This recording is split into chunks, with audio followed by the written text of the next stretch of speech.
Usted sabe que hace algún tiempo yo estudié la carrera de Derecho y había un maestro, y yo he señalado con ustedes en algunas ocasiones una frase que me llamaba mucho la atención de él, porque me acuerdo que ya próximo al tiempo de vacaciones, pues nosotros platicábamos con él y le preguntábamos al maestro: oiga, licenciado, ¿y usted a dónde va a salir de vacaciones? Y el licenciado siempre nos contestaba y decía: ay, mijitos, no tengo ni para quedarme, mucho menos para andar yendo de vacaciones. Entonces, esa frase a mí se me quedó, porque a veces me pasa también a mí que no tengo ni para quedarme, mucho menos para andar yendo de vacaciones. Y eso nos remite a un tema que es un tema bastante importante, que es el tema de las deudas. Mire usted, la Biblia nos dice que nosotros debemos de pagar absolutamente todas nuestras deudas, y sin embargo, a pesar de ello, en nuestro país hay un dato en el cual seguramente algunos de los que estamos aquí nos encontramos. Según datos del INEGI, en el año 2021, hermanos, más de la mitad de los mexicanos viven endeudados.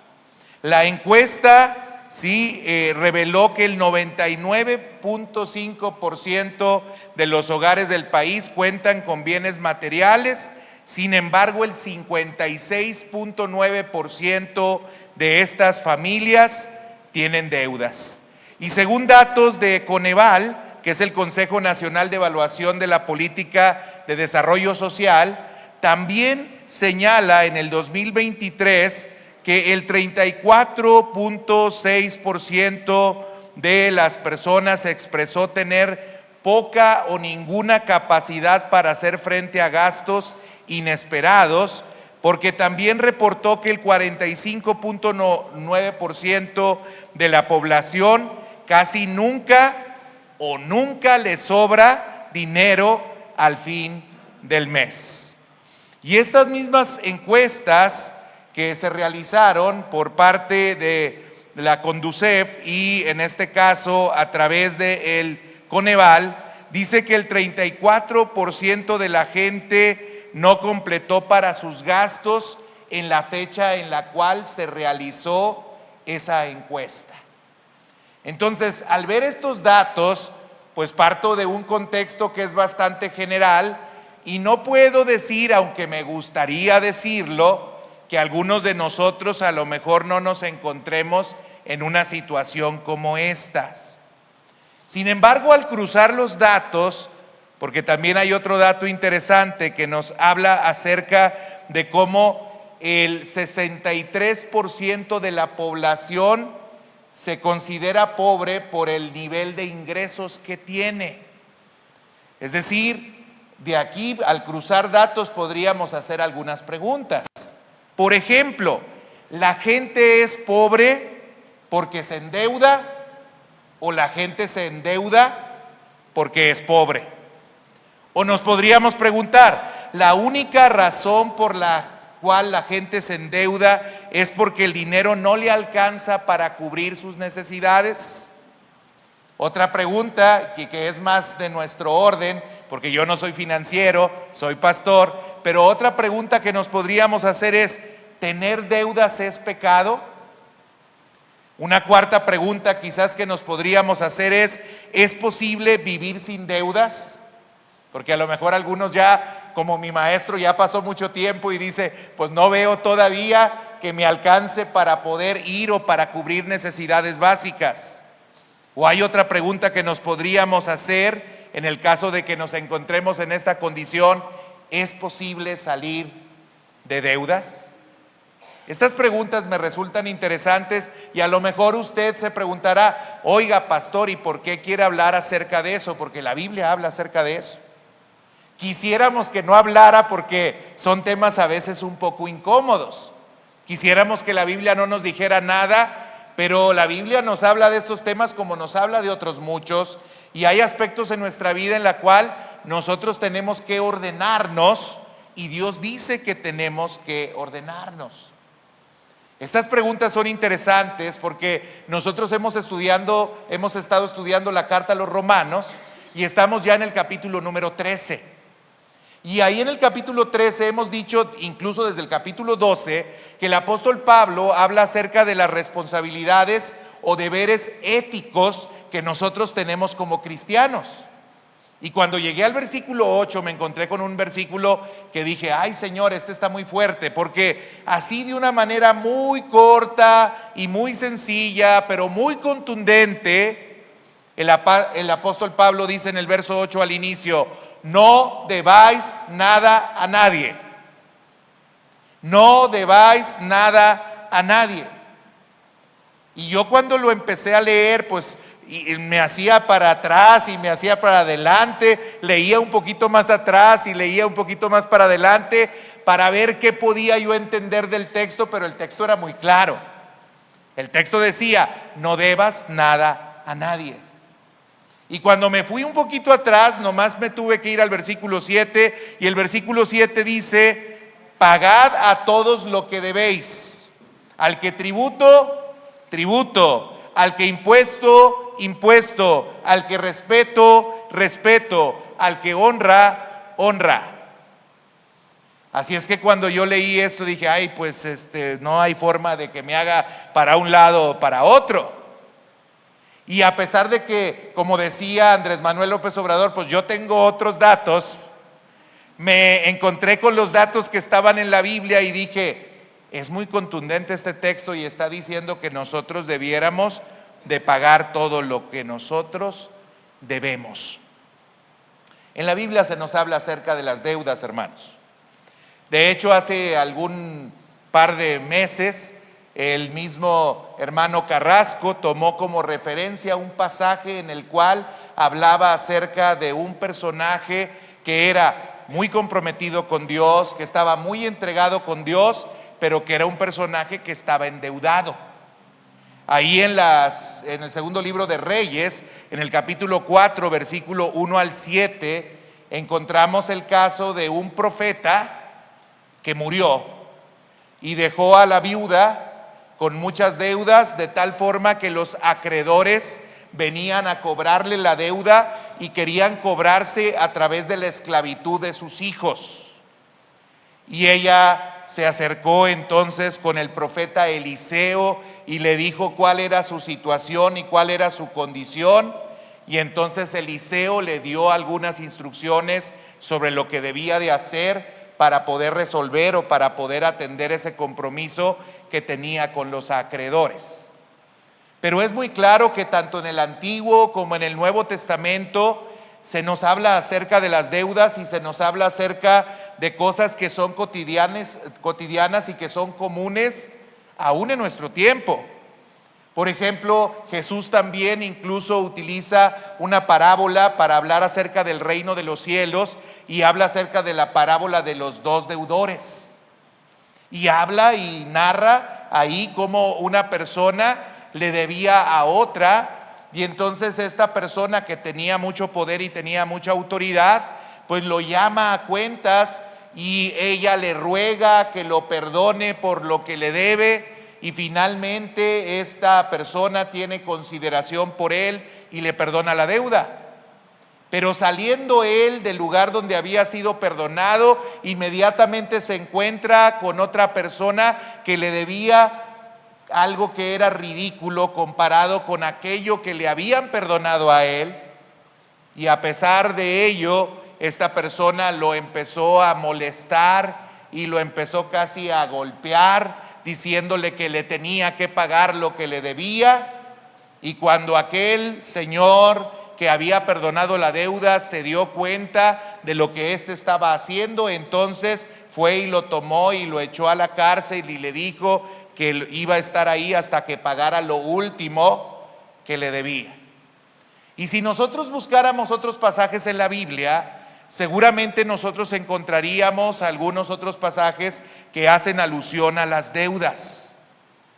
Pero de manera general, hermanos, hay algunos preceptos que nosotros podemos encontrar en relación a lo que es la deuda según la Biblia. Mire, por ejemplo, lo primero que yo tendría que decirles para hacerlos un poquito descansar ¿sí?, aquellos que están endeudados, es que en ninguna parte la Biblia dice que estar endeudado es pecado. Bueno, ya por lo menos GLUB. Pasamos al IVA y decimos, bueno, no es pecado estar endeudado. No, no lo es. Pero la Biblia sí advierte que este pecado, bueno, aunque no sea un pecado, nos puede llevar a alguna clase de pecados. Por ejemplo, una persona que está endeudada puede buscar algunos atajos que no son legales para tratar de salir de la condición en la cual se encuentra. O incluso atajos que no solamente no son legales, sino a veces no son morales, para que pueda salir de la condición en la cual se encuentra. Y esto, hermanos, pues obviamente sí es un pecado. Hay personas que, por ejemplo, cuando adeudan algo, caen en la mentira. Es muy fácil entonces que, sabiendo que se tiene un compromiso económico que no se puede cubrir o que no se puede cumplir, entonces empecemos a decir mentiras o a decir cosas que no corresponden a lo que en realidad está pasando o está sucediendo, con tal de dilatar el tiempo en el cual nosotros podamos pagar lo que nosotros debemos. Así es que, aunque es cierto que ser deudores de ninguna manera nos hace pecadores, ser deudores sí nos expone en alguna medida a que nosotros podamos caer en algún pecado.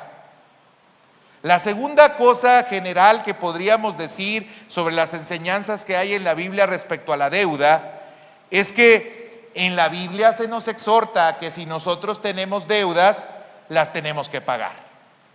Eso es claro en la enseñanza bíblica. En Romanos capítulo número 13, versículo 8, precisamente es donde nos encontramos con esta exhortación de parte del apóstol Pablo, diciéndonos que aquellas cosas que nosotros debamos las tenemos que pagar. Y luego, cuando nosotros vamos a otros pasajes, por ejemplo, podemos ver cómo en los salmos, en el Salmo número 37, 21, también se nos dice: el impío toma prestado y no paga, mas el justo tiene misericordia y da. Claro que este pasaje, que es un tipo proverbio antitético, nos habla acerca de cómo es necesario que nosotros, si no somos impíos, pues nos comportemos como un no impío. El impío pide prestado, pero no paga. Pero nosotros, que no somos impíos, podemos pedir prestado, pero tenemos que pagar. Ahora, la Biblia también nos dice que se debe de pagar toda clase de deuda, porque a veces también nosotros nos acomodamos. Dice el versículo 7 de Romanos 13: pagad a todos lo que debéis, a todos lo que debéis, al que tributo, tributo, al que impuesto, impuesto, al que respeto, respeto, al que honra, honra. Y note que este versículo 7 todavía está en conexión con lo que estábamos nosotros estudiando o hablando la semana pasada, que es cuál es nuestra responsabilidad ética o cristiana para con las autoridades. Y aquí entonces, hermanos, tenemos que decir que nosotros tenemos que pagar también impuestos. Tenemos que pagar hasta la tenencia, aunque nos resulte un absurdo, y tenemos que pagar el predial, aunque nos resulte un absurdo. Todo eso también lo tenemos que pagar. Porque no solamente estamos hablando de que debemos de pagar deudas personales, no solamente debemos de pagar deudas privadas con algunas instituciones, sino que también debemos de pagar deudas públicas. Así es que, hermanos, la Biblia es bastante clara en que nosotros no nos podemos eximir ni podemos excusarnos en relación al cumplimiento de aquellos deberes o responsabilidades económicas que nosotros hemos contraído. Sin embargo, hermanos, aunque la deuda no es un pecado, y si la contraemos, la debemos nosotros de pagar, lo cierto es que la Biblia nos advierte contra la deuda y ensalza la virtud de no endeudarse. Eso lo debemos de decir. El que no está endeudado, hermanos, pues palomita, ¿verdad? Porque Dios ensalza a aquel que no está endeudado.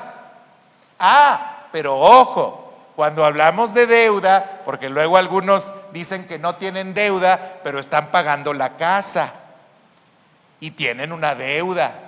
Algunos dicen que no tienen deuda, pero están pagando un carro, tienen una deuda.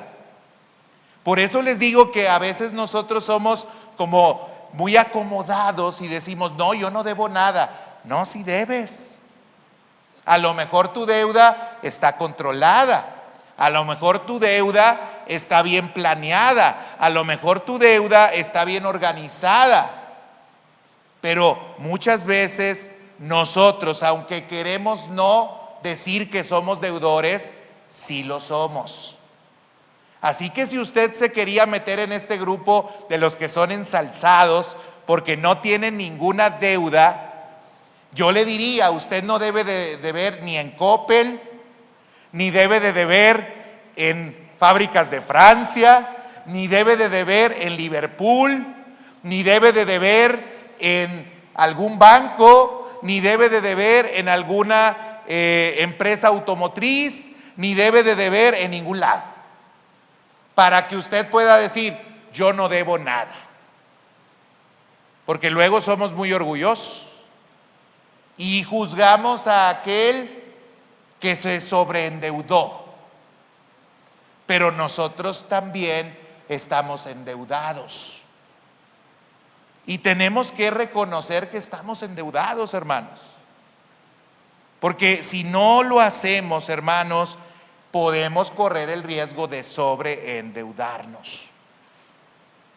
Miren lo que dice Proverbios 22:7. Dice, el rico se enseñorea de los pobres y el que toma prestado es siervo del que presta.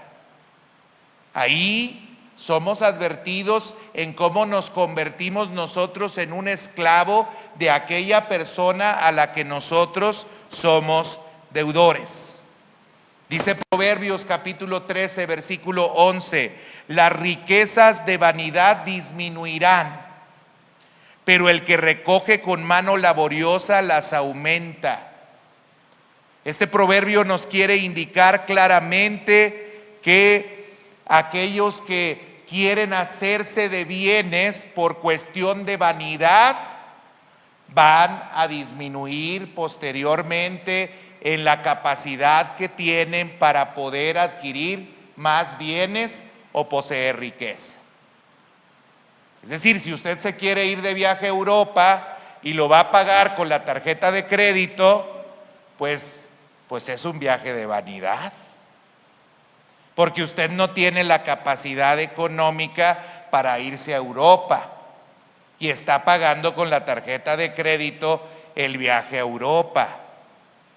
Entonces, eso va a hacer que luego usted tenga menos capacidad económica para poder hacer frente a los compromisos diarios, cotidianos y ya que están previamente establecidos por haber hecho una adquisición a crédito o con deuda para poder disfrutar de algo que a lo mejor usted no tenía la capacidad de pagar. Dice Proverbios 17:18, el hombre falto de entendimiento presta fianzas y sale por fiador en presencia de su amigo. Proverbios 17:18. Hermanos, a veces no tenemos la capacidad ni siquiera nosotros de poder pagar nuestras propias deudas y a veces nos metemos en mayor problema porque salimos de fiadores de otras personas que no sabemos a ciencia cierta tendrán la capacidad o no de pagar aquello para lo cual se han comprometido. La Biblia nos hace ver que debemos de ser cuidadosos respecto a la deuda que podemos enfrentar o a la ruina económica en la cual podemos caer cuando tomamos con ligereza alguna decisión económica. Y en Proverbios capítulo 6 nuevamente se nos dice: hijo mío, si salieres fiador por tu amigo, si tocaste tu mano por el extraño, enlazado eres por las palabras de tu boca y preso con las razones de tu boca. Proverbios 22, 26 y 27 dice: no estés entre los que dan fianzas, entre los que salen de fiadores de préstamos, si no tienes con qué pagar, porque han de quitarte la cama de debajo de ti. Es decir, hay ciertas advertencias y algunas bastante repetidas en la Biblia respecto al cuidado que debemos de tener nosotros de meternos en una deuda, por nosotros mismos o por aquellas personas a las cuales nosotros amamos y que nosotros queremos.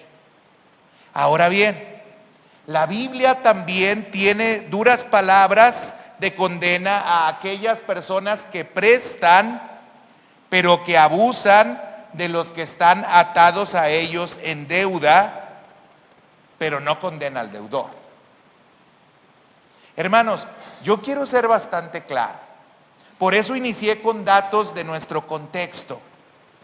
Más del 50% de la población en México vive en pobreza, 52%, a pesar de que en el sexenio pasado 8.8 millones de personas salieron de la pobreza, que es un dato histórico. Todavía el 52% de las personas viven en pobreza. Y algo que debo de decir es que muchas de esas personas que viven en pobreza están en pobreza porque los ingresos que tienen no son suficientes para sostener las necesidades básicas o elementales. Y por esta razón es que muchas de estas personas se endeudan, no de manera formal, sino informal. Porque obviamente, como no tienen la capacidad de crédito, pues las empresas o aquellas personas que se dedican legalmente a dar algún tipo de préstamo, pues obviamente no los van a ver como sujetos de crédito y no les van a prestar. Pero estas personas recurren a préstamos personales, con el primo, el tío, con la abuelita, con la mamá, con el papá. O a veces recurren pues a tener que ir a alguna casa de empeño para de esa manera el poder saldar el problema que tienen con la deuda. Hermanos, a veces se llega a la deuda no porque las gentes quieran llegar a endeudarse. Es que a veces la gente no tiene la capacidad con lo que gana de poder hacer frente a esas necesidades. Sin embargo, hermanos, estimo que nuestra congregación no pasa así. Es decir, si nosotros estamos endeudados, no podemos excusarnos ni decirnos que es porque nosotros no tenemos la capacidad para sortear las necesidades básicas. Las necesidades básicas, yo estoy casi seguro que todos nosotros las tenemos cubiertas. El problema, hermanos, es que a veces queremos ir más allá de esas necesidades.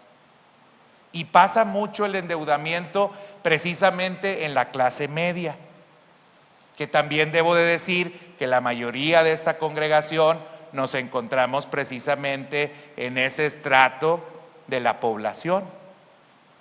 Porque nosotros valoramos algunas cosas, ¿sí?, muy importantes, y a veces por buscar esas cosas caemos en deuda. Por ejemplo, nos interesa la educación de nuestros hijos.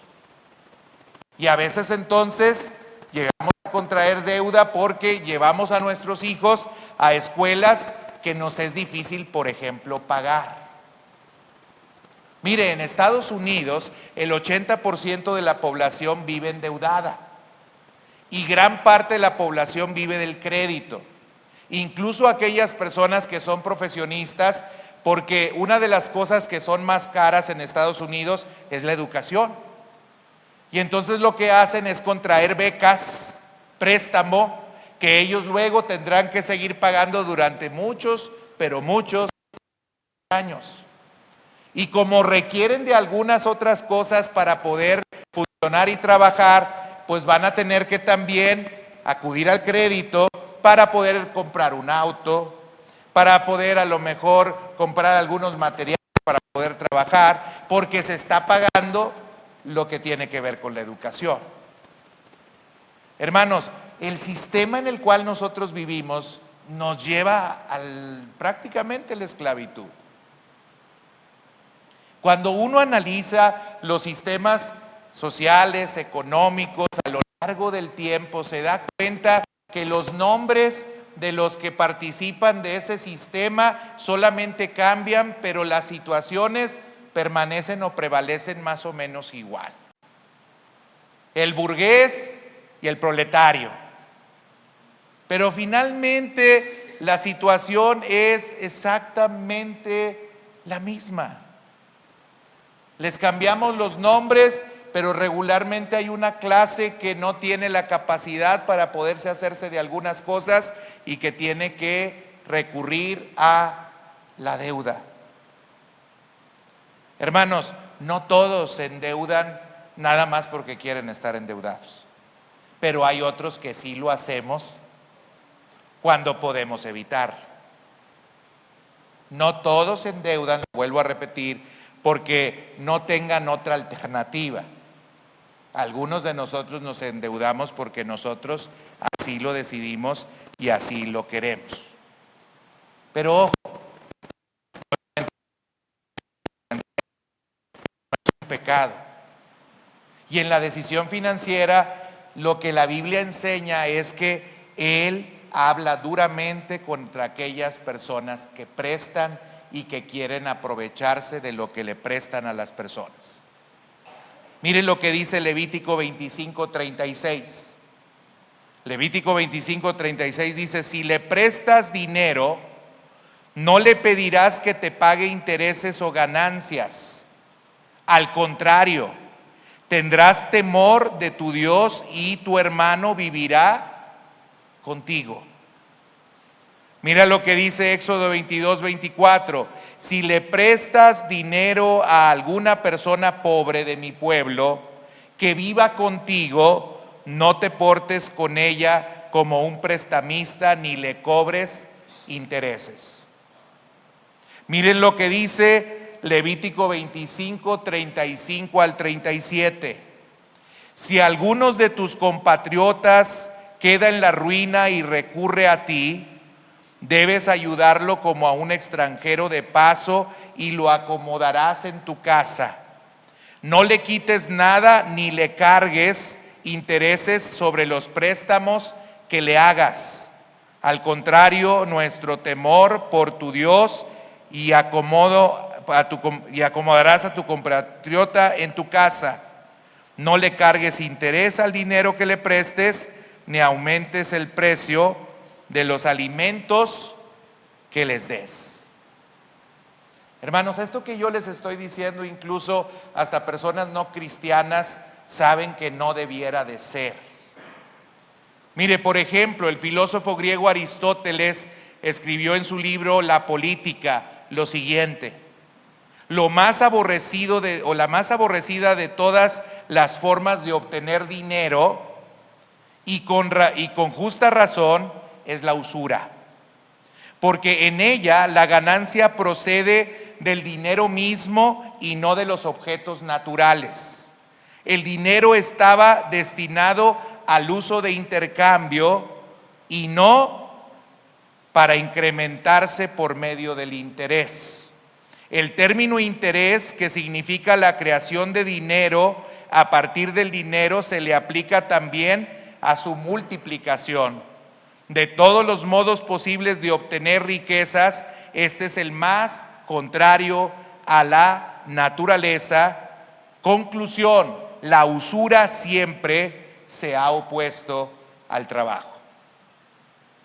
Hermanos, si usted presta, porque es una decisión financiera pedir prestado y prestar, si usted es cristiano debiera de entender que usted no puede sacar provecho ni debe de sacar provecho de lo que usted está prestando. Porque la persona que le está viniendo a usted a pedirle prestado está en una situación de necesidad y no tendrá la capacidad quizás de adicionalmente a devolverle ese dinero, devolverle todavía más de lo que usted le prestó. Así es que la Biblia sí habla acerca del préstamo y de la deuda, pero habla acerca también del cuidado que debemos de tener nosotros cuando nosotros prestamos y de la manera en la que lo debemos de hacer. Martín Lutero, hermanos, dijo respecto a los pasajes que leíamos en Levítico, particularmente respecto al versículo 36 del capítulo 25 de Levítico, él dijo lo siguiente: algunas personas no tienen escrúpulos de conciencia en vender sus mercaderías a crédito y a plazo, a un precio más alto que el de contado. Otras no quieren venderlas al contado, sino solo a plazo, con el fin de ganar más dinero en la operación por los medios posibles. Aquí vemos que este proceder está en manifiesto desacuerdo con la palabra de Dios, con la razón y con la equidad. Por el libre albedrío de la avaricia se peca contra el prójimo sin fijarse en su perjuicio, robándole lo que le pertenece. No se busca así el sustento decente, sino la codicia y el lucro, pues conforme a la ley divina no debe imponerse un precio mayor a crédito o plazo para contado. Eso decía Martín Lutero.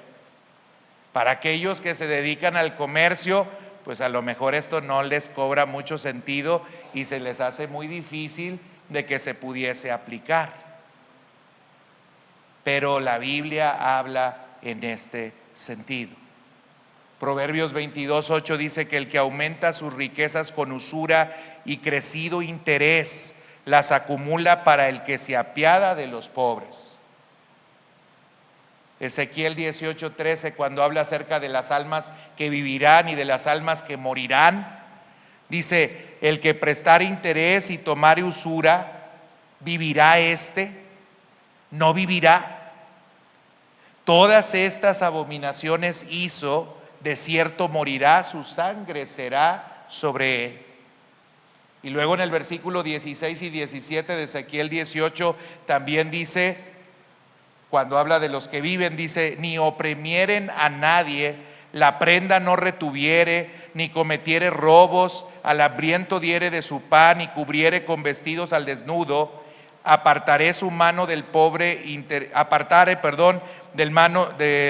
su mano del pobre, interés y usura no recibiere, guardare mis decretos y anduviere en mis ordenanzas, este no morirá por la maldad de su padre, de cierto vivirá. Hermanos, cuando hablamos de deudas, entonces debo decirles, es una decisión financiera, no tiene que ver con un pecado. Pero sí debemos de saber cuáles son las responsabilidades que tenemos cuando contraemos una deuda, y también debemos de saber cuál es la responsabilidad que nosotros tenemos cuando prestamos. Incluso, hermanos, al rato voy a llegar al Nuevo Testamento, porque ahorita estoy solamente con el Antiguo Testamento.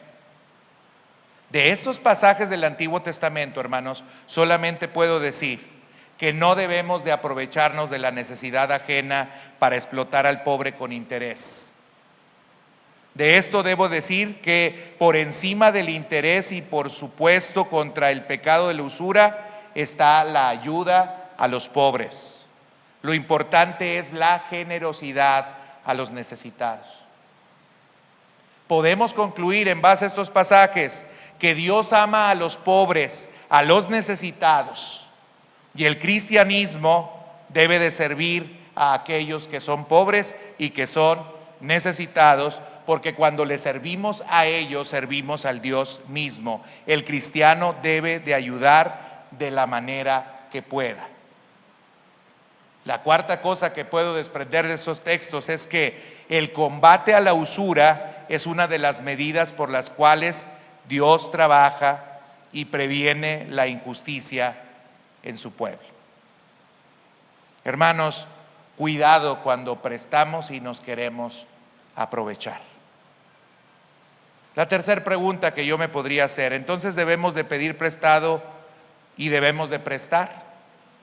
Bueno, aunque hay advertencias de que si nosotros prestamos, incluso aún no dándoles nada, sino poniendo nuestro nombre o siendo fiadores, pues nosotros tenemos que tomar la decisión.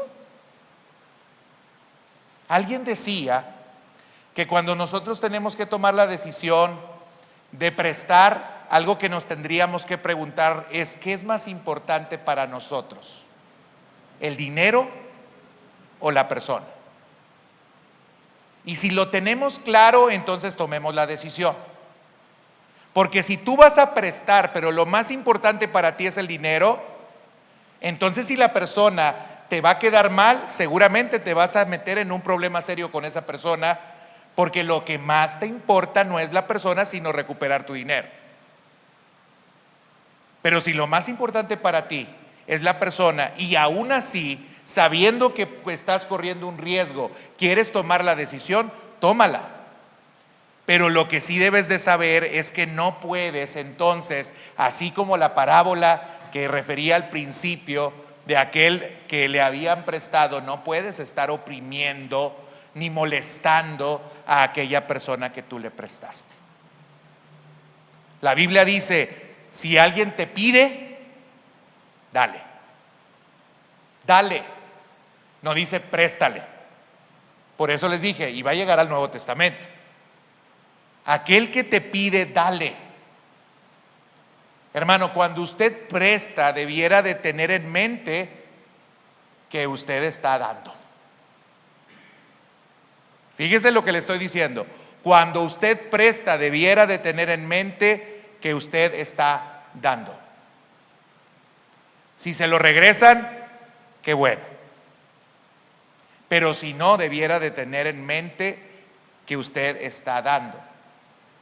Pero en sentido contrario, cuando a usted le presta, usted tiene que entender no que le dieron. Cuando usted le presta, usted tiene que entender que debe de cubrir el compromiso que usted hizo cuando le pidieron, cuando usted pidió prestado. Es raro esto, ¿verdad? Pero habla precisamente de relaciones que pueden darse en términos de justicia. Habla de relaciones que se pueden dar de manera amorosa y considerada el uno por el otro, amando al otro como nos amamos a nosotros mismos. Si yo presto y el otro no me puede pagar, ¿qué esperaría usted que hicieran por usted si usted se encuentra en esa situación y en esa condición? ¿Esperaría que le siguieran cobrando o desearía que no le cobraran? Pues desearía que no le cobraran. Y si usted está en la posibilidad entonces de dar eso, délo. Délo. Dice la Biblia: no te niegues a hacer el bien a quien es debido cuando tuviere necesidad, si tienes poder para hacerlo. Si tienes la capacidad de hacerlo, hermano, ¿por qué no lo haces? Si tienes el poder para hacerlo, ¿por qué no lo haces? ¿Por qué te quieres aprovechar de aquel que tiene necesidad? ¿Por qué quieres imponerle todavía mayor presión a aquel que se encuentra necesitado? ¿No debiera ser más bien de nuestra parte el deseo de aligerar las cargas? ¿No debiera ser nuestra responsabilidad cristiana el liberar a aquellos que se encuentran esclavizados? Pero a veces lo espiritualizamos, ¿verdad? Y decimos: sí, hay que atar al hombre fuerte, hay que declarar libertad, hay que romper las maldiciones. No, hermanos, hay que perdonar las deudas. Porque la persona está atada y está esclavizada y necesita libertad. Y tú has sido llamado para dar libertad. Incluso, hermanos, este principio ni siquiera solamente está en el Nuevo Testamento, está en el Antiguo Testamento. Había algo que se llamaba el jubileo. Cada 50 años las deudas debían de ser perdonadas. Las tierras debían de regresar a quien originariamente tenía esas tierras, porque había un alto entendimiento de lo que era la justicia social, ya que Israel entendía que había vivido en la esclavitud, sabía lo que era la esclavitud y no querían que sus prójimos siguieran viviendo en esa condición de esclavitud.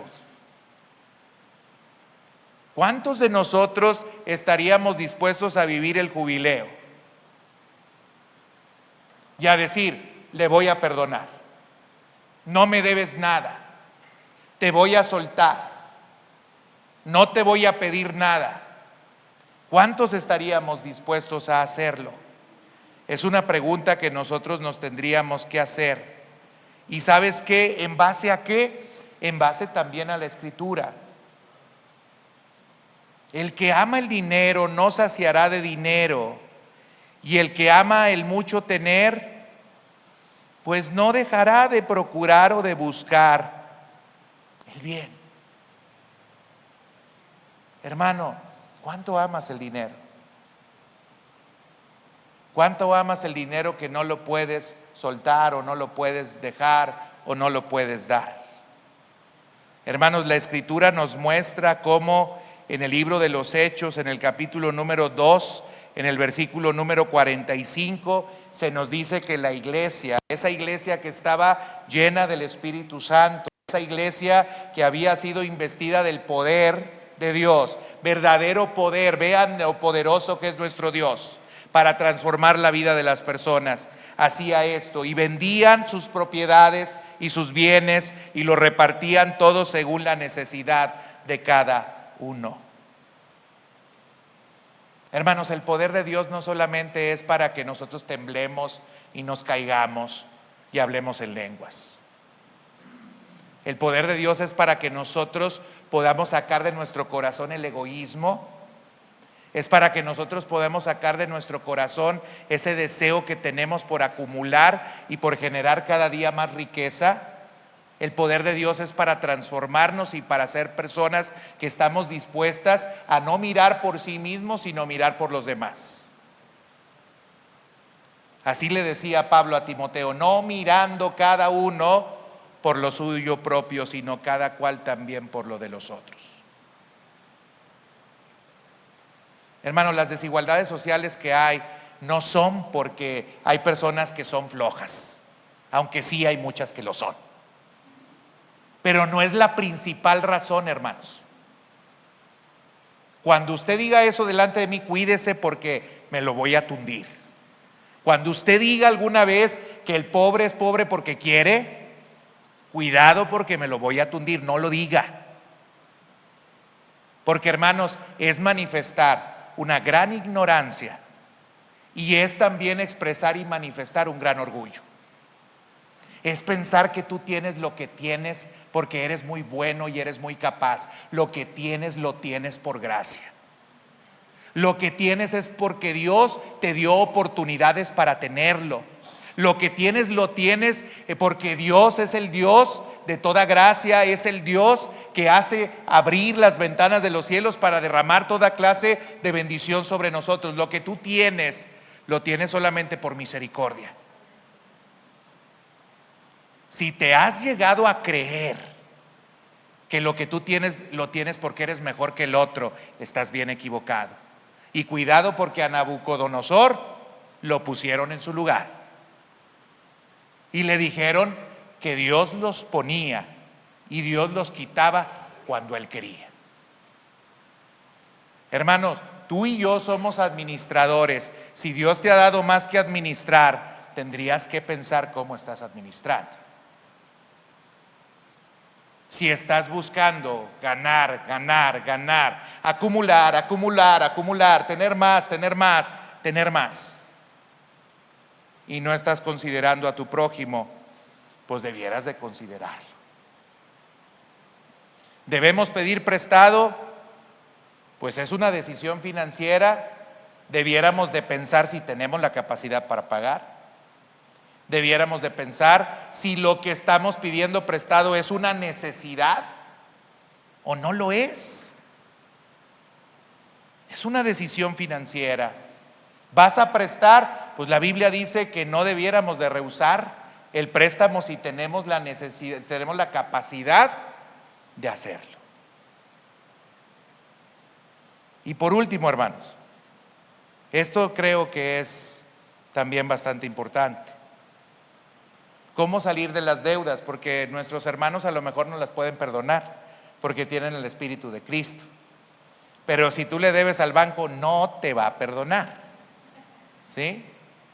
Si tú le debes a Coppel, ahí van a estar cobrándote. A quien tú le debas, te va a cobrar. Porque ellos no entienden los principios que ahorita yo les he dicho. Porque ellos no comprenden lo que nosotros sí comprendemos y porque ellos no ponen en práctica lo que nosotros sí debemos de poner en práctica. Pero ojo, ¿cómo salir de las deudas? Bueno, esto me han dicho. Esto me han dicho, ojalá funcione para todos nosotros. Hay varios métodos, hay dos métodos muy sencillos. El primero, este ya no está en la Biblia, El primero está pagar el interés más alto. Es el primer método. Se trata de pagar las deudas con las tasas de interés más altas, como por ejemplo pueden ser tarjetas de crédito, préstamos personales, crédito de auto, entre otros, porque son las que más nos cuestan.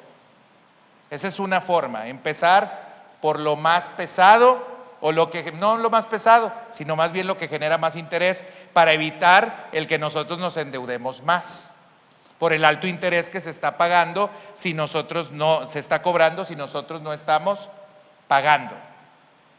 Así es que se requiere mucha paciencia, hermanos, sobre todo cuando uno está sobreendeudado. Pero tiene que empezar a hacer eso. Tiene que pagar lo que tiene interés más alto, o la otra es que puede utilizar el método que se llama de la bola de nieve. Consiste en pagar las deudas más pequeñas lo más rápido posible, es decir, una vez que liquidas una, te sigues con la siguiente y de esta manera se va generando como una bola de nieve. Esto dicen algunos que ayuda sobre todo para la motivación. Porque luego cuando quieres atacar las deudas muy grandes, pues estás dando y no ves cuándo termines de pagar. Entonces la recomendación es, empieza por lo más pequeño. Date cuenta de que sí estás avanzando, de que sí estás logrando salir de ahí y sigue con lo otro hasta que concluyas pagando todo lo que tienes que pagar. Y algunas recomendaciones, hermanos, que dan los financieros. Aquí hay algunos que son muy buenos para eso. Primero, reconoce que tienes una situación difícil.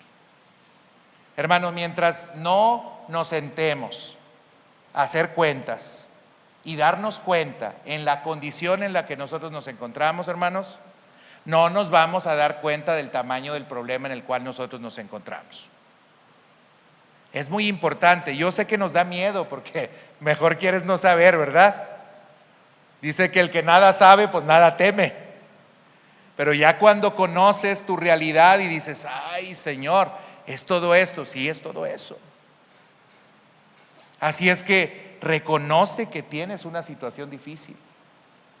Define cuál es el estado en el cual te encuentras financieramente. Analiza el nivel de deuda que tú tienes y la capacidad que tienes, incluso si te vas a seguir endeudando, para endeudarte. Enlista todas las deudas formales o informales. Si le debes a tu tía Mariquita, págale también a la tía Mariquita. ¿Qué culpa tiene ella de la deuda que tú te metiste? Haz un plan de pago de las deudas de menor a mayor, como les decía, en esa bola de nieve. Ya no uses la tarjeta de crédito, usa la tarjeta de débito. No tomes prestado para pagar deudas.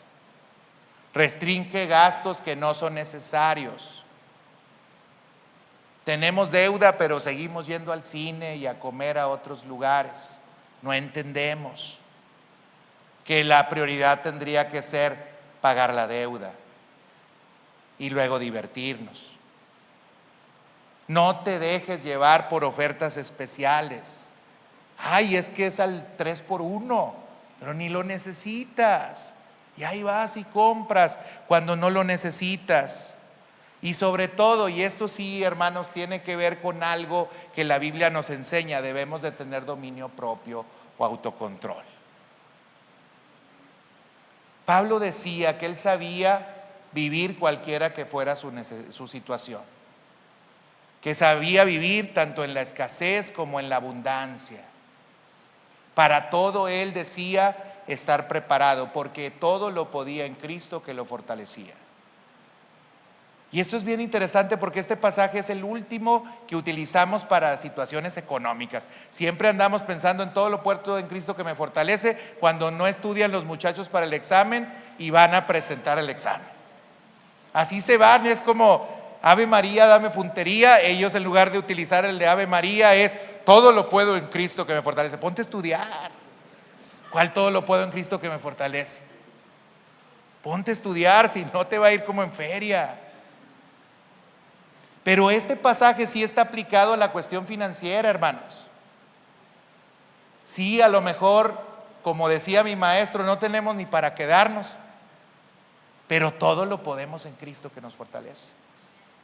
Todo lo podemos en Cristo que nos fortalece. Mira, hermano, lo último que le tengo que decir es muy importante porque es lo bíblico de entre las últimas recomendaciones que le hago. Hermano, confíe en que el Señor le puede ayudar. No me voy a pasar al lado oscuro y le voy a hablar de la teología de la prosperidad. No me voy a ir para allá. Pero lo que sí quiero decirles es que nosotros tenemos un Dios misericordioso, compasivo, que hace también milagros y nos ayuda en medio de las situaciones que nosotros estamos viviendo, cuando nosotros somos humildes, cuando reconocemos que estamos en una situación difícil, cuando reconocemos que necesitamos su auxilio, su ayuda, Dios viene y nos ayuda. Eso, hermano, se lo tengo que decir. No le estoy diciendo aquí porque usted es cristiano. No le estoy diciendo aquí, rásquese con sus propias uñas. No le estoy diciendo aquí, está endeudado, pues échele ganitas porque tiene que salir de la deuda. No le estoy solamente diciendo eso, le estoy diciendo que Dios es poderoso para darnos más abundantemente de lo que nosotros pedimos. Que Dios puede hacer milagros y que Dios nos puede sacar. Y no me estoy yendo para el lado oscuro, no estoy hablando de la teología de la prosperidad. Estoy hablando de las cualidades que Dios tiene y de la misericordia que Dios tiene. Y si usted no lo cree, yo le voy a dar 2 testimonios. Yo era como este profeta endeudado. Pero yo estaba endeudado no porque andaba buscando comprarme cosas. Yo estaba endeudado no porque yo quería darme una vida que no podía dar. Yo estaba endeudado porque yo tenía un salario muy bajo. No estaba endeudado porque era pobre, por eso cuando alguien porque era flojo. Por eso cuando alguien me dice que los pobres son pobres porque son flojos o porque quieren, me molesta mucho. Porque yo tenía 4 trabajos, hoy tengo 2. ¿Cuál es la diferencia, hermanos? Que hay trabajos que son bien pagados y hay trabajos que son mal pagados. Esa es la diferencia. Y con 4 trabajos no me alcanzaba. Sigo trabajando 68 a 70 horas a la semana. No soy flojo.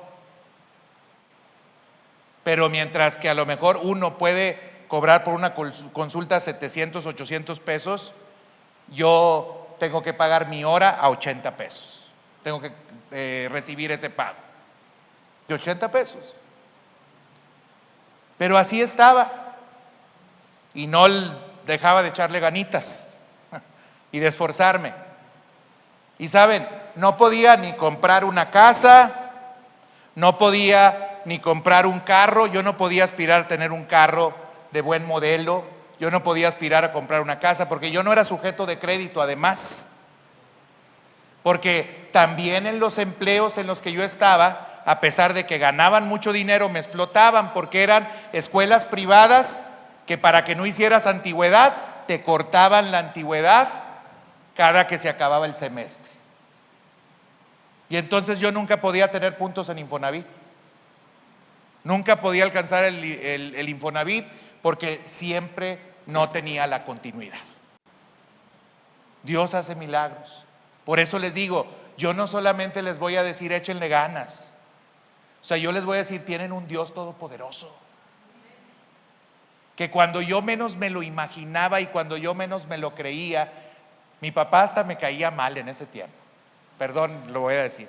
Porque siempre decía, ve hijo, a preguntar a ver si hay crédito. Le digo, ay papá. Y cada vez que me mandaba, me bateaban. Usted no es sujeto de crédito. Incluso la última casa que compró mi papá dijo, bueno, se me hace que la compro yo porque no la vas a poder comprar tú. A lo mejor así pensó, no me lo dijo, pero él terminó comprando una casa que no necesitaba porque a lo mejor pensó que yo la iba a necesitar. Pero justamente y casi paralelamente a ese tiempo en el cual mi papá fue y compró otra casa, gracias a Dios él pudo comprar 3. Bueno, mis papás, porque una enterita la pagó mi mamá. Casi paralelamente Dios, no sé cómo, nos permitió adquirir una casa. La debo todavía, sigo siendo deudor, pero debo menos y tengo una deuda controlada en relación a lo que debo con esa casa cuando yo no era sujeto para tener esa casa. Y sabe, por ese mismo tiempo alguna persona vino y me regaló un carro nuevo del año. Y enseguida vino otra persona y me regaló una camioneta nueva del año. Yo creo en un Dios que es milagroso y es poderoso. A lo mejor usted dirá, no, ya se pasó al lado oscuro y está hablando de la teología de la prosperidad, no nos habla del esfuerzo y del trabajo. No, esfuerzo y trabajo siempre ha habido y seguirá habiendo. Y seguirá habiendo, hermanos. Ahora estoy en otra posición, no puedo decir que tampoco soy el gran administrador, pero Dios siempre es bueno y nos ayuda en medio de nuestras necesidades y en medio de nuestras adversidades y en medio de toda situación.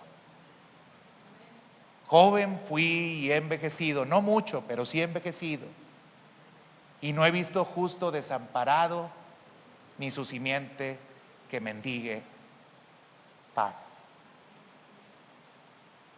Mis hijos tendrán más de lo que yo tuve porque mi Dios es fiel y es justo. Mis nietos tendrán más de lo que yo tuve porque mi Dios es bueno, porque Él es fiel y porque Él es justo y nunca nos desamparará. Y Dios no lo desampara a usted. Yo sé lo que se siente estar a veces abrumado. Yo sé lo que se siente estar preocupado. Yo sé lo que se siente estar afanado. Pero sé lo que se siente recibir la paz de Dios y la provisión de Dios. Y eso es algo que tú también, no solamente yo puedo testificar. A lo mejor a ti no te han dado ni te han regalado 2 carros de manera consecutiva. A lo mejor a ti no te han regalado una casa milagrosamente.